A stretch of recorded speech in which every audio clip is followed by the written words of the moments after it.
Omukoro go kumutorana gubira har White House ne Kabale kandi ba Bishop munana na nabandi bebembezi b'edini okurugo mareberezi 18 agaburenge rw'izuba nabo bakwetabiremo.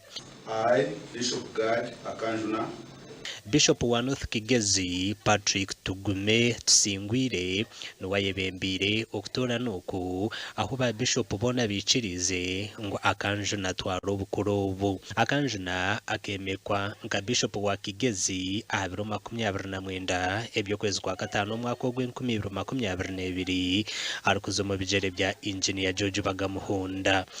nashimira umunonga bukuba igikore gindi kukunda inashimira mu myaka yanjye yona utandikira abubuzi kwikaye nagarukire ikorege yanyoruyire kandi idi kwiga uninza korera munonga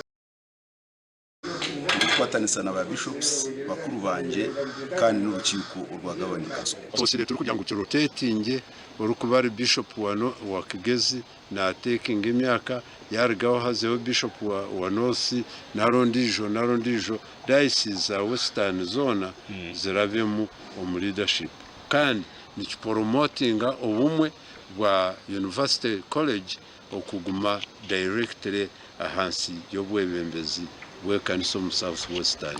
So rotation yononji kongecha kana what we call co-ownership ninga kumanya college jona twena twino mu mujarachi omukono kurangineje no misho nkaba Bishop Soborenje bwa Gizo.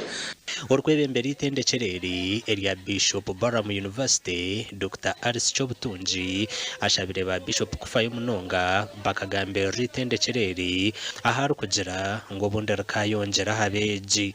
Another issue that is outstanding is the creation of a conducive climate for academic success for all students of the college. During my meeting with the student leaders, they expressed the view that the college's outlook is worse than that of an ordinary secondary school. A fact that diminishes their pride. Obwahati itendekereri ry'inabeji 10,2025 amakuru agagasha kwa Job namanya Apuri.